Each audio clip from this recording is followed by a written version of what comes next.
Estar compartiendo con ustedes algo de lo que esta charla pretende. Agradecerle sin duda a la Sociedad de Fomento y al Centro de Estudios Históricos Culturales de 33, al que pertenecemos.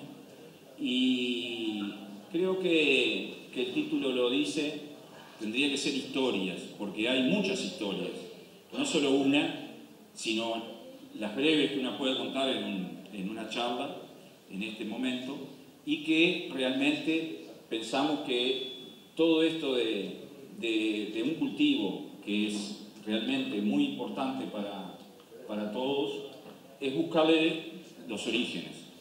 Los orígenes del arroz, hay varias teorías, pero entre 8.000 y 6.000 años antes de Cristo estaba como planta silvestre, básicamente en la zona origen, que era la India, las faldas de las montañas del Himalaya, y que posteriormente se fue llevando dispersando hacia distintos lugares del mundo.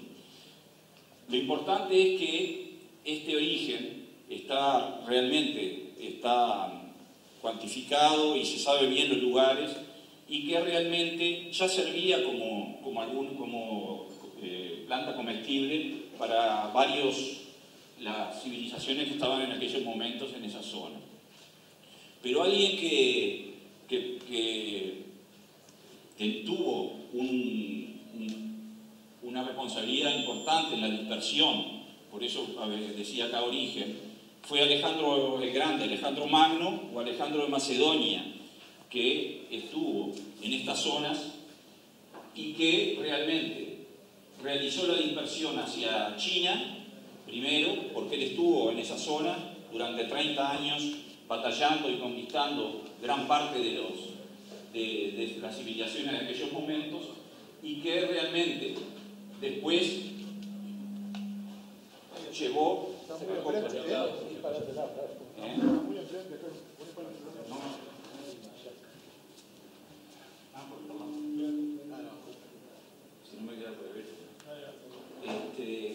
y que lo llevó a otras zonas, y que la zona de Grecia y Macedonia, donde él era originario, fue donde realizó una dispersión que después, esa fue 300 años antes de Cristo, y que realmente lo dispersó.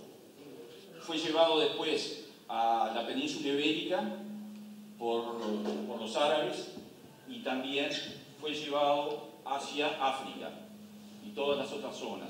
De la península ibérica fue llevado por el segundo viaje de Colón a las Antillas, que llegó en el 1493, y que después, 2 siglos posteriormente, fue llevado por los esclavos a la Norteamérica y al norte de Brasil también, pero básicamente como llevándolo en los barcos, los esclavos, como comida, y que sabían prepararlo ya en la mesa, en la mesa.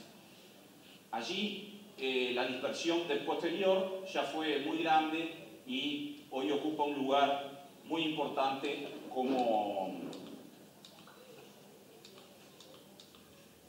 ahí está, es decir, llegando al final de cuentas a fin del siglo XVIII a las costas de Brasil, siempre, tanto en Estados Unidos como a Brasil, por los esclavos en los barcos como comestible, y que posteriormente ingresó a nuestro país en el principio del siglo XX, que ahora vamos a relatar.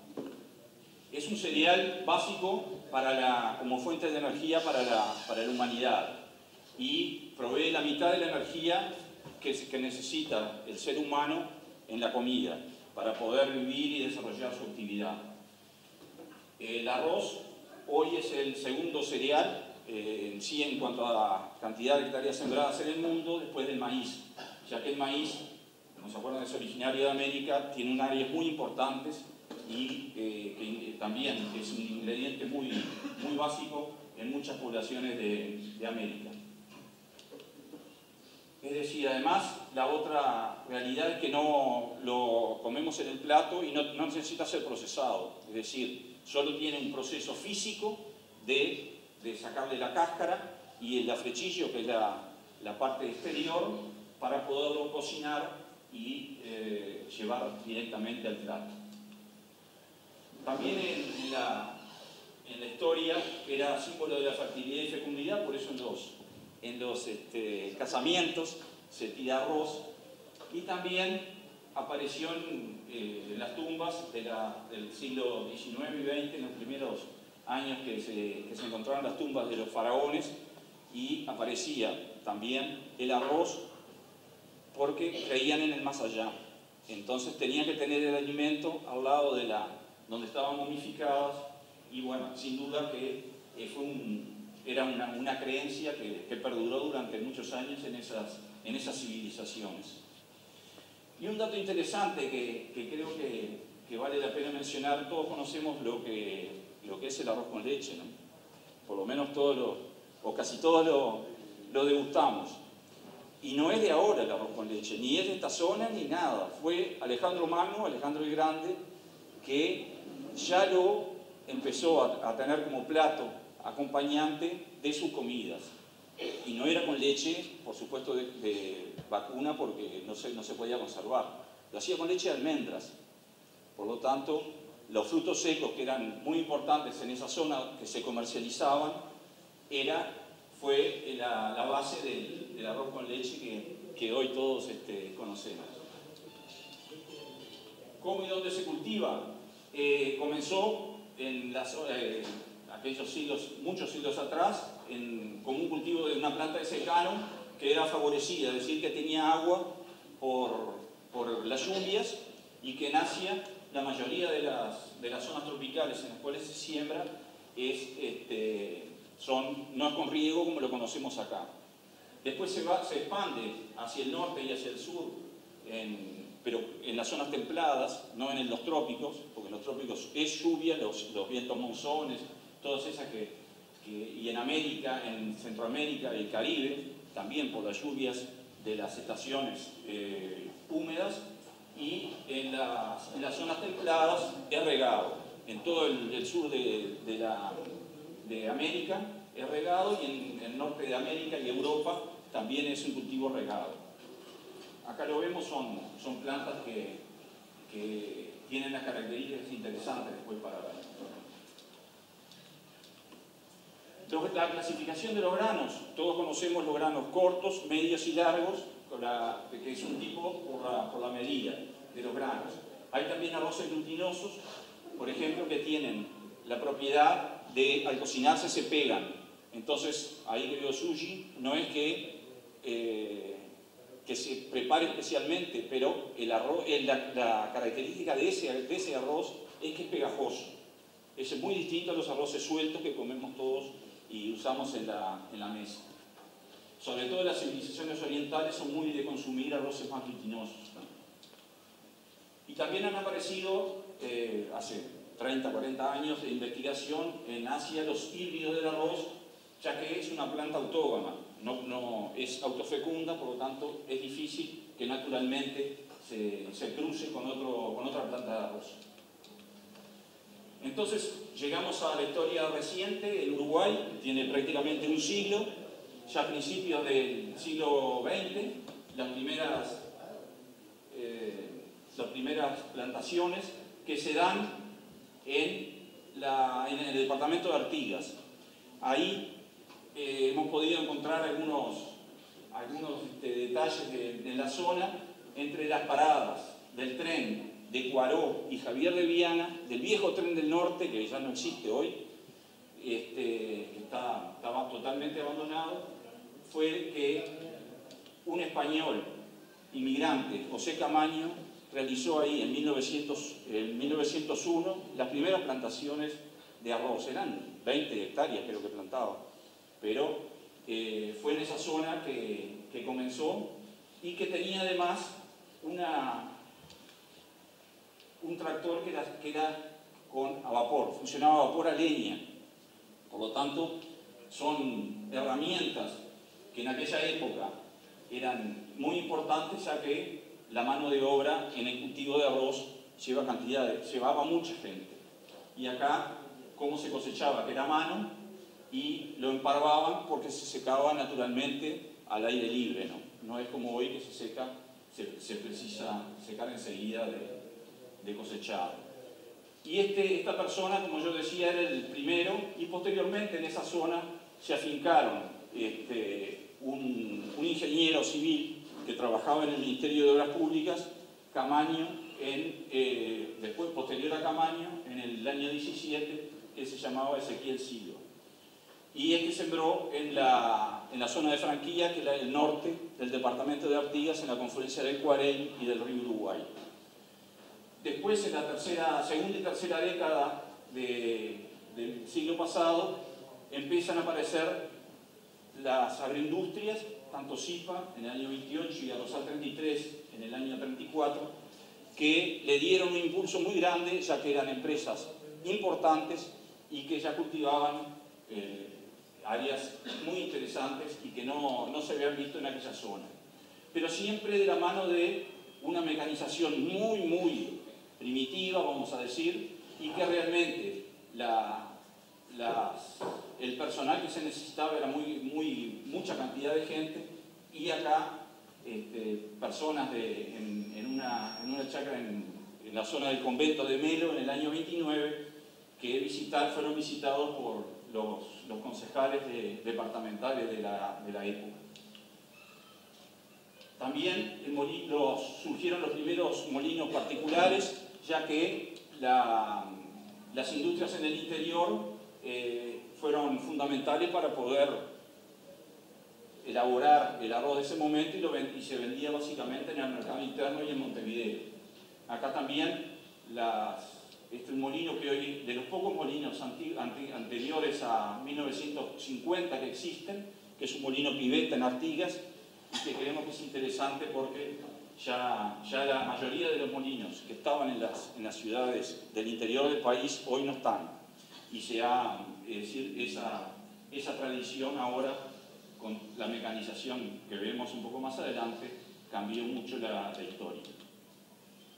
Incluso en los años 60 surgen cooperativas apoyadas por el Banco República, que fue Copar en el año 61 y Coparroz en el 63, que realmente le dieron un impulso y agruparon productores de la zona, tanto de Tacuarembó como de Las Canas, como de Tacuarembó, Coparroz, y que después, posteriormente, Coparroz no existe más, y Copar se transformó de cooperativa a sociedad anónima posteriormente.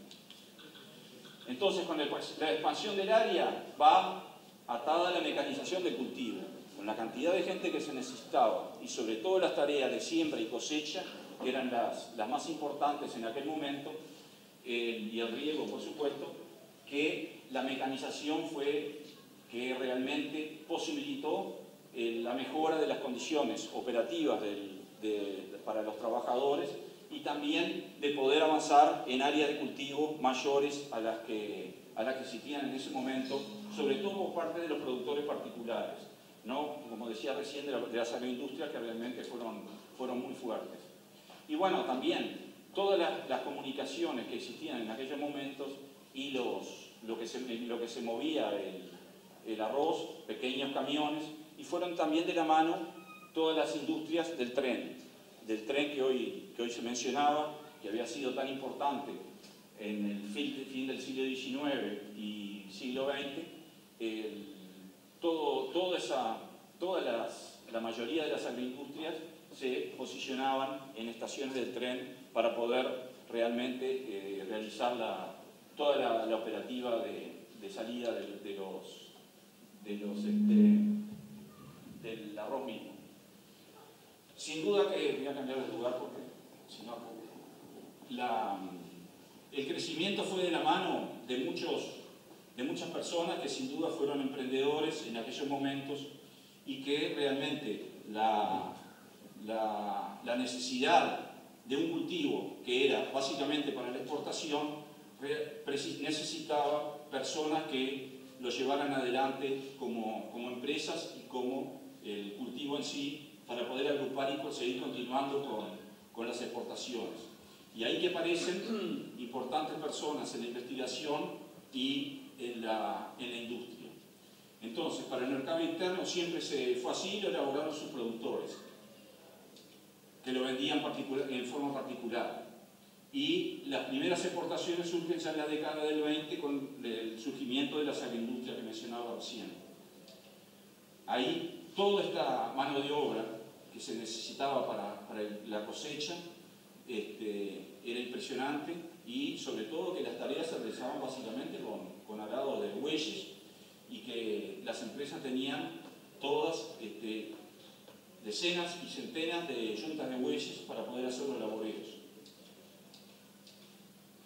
El comercio fundamentalmente se daba para el mercado interno, que la mayoría de los arroces se vendían localmente, podemos decir, y que la frontera de comercio con Brasil y el puerto de Montevideo, ya con algunos destinos específicamente a Europa.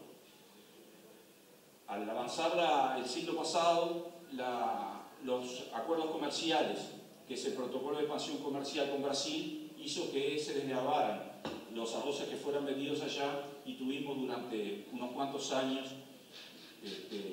una mejora en el alcance del mercado de Brasil, que estaba muy cerca de nuestro país, y básicamente el arroz era de la zona fronteriza. Después, en el 91, es el Mercosur, que tenía ese objetivo de la libre circulación de bienes y servicios, y el TLC, que todavía no se ha terminado de firmar, perdón, el TLC con México, que es el único que tenemos hoy en cultivo de arroz con otro país, y posteriormente con la Unión Europea, que esperemos que termine en pocos años.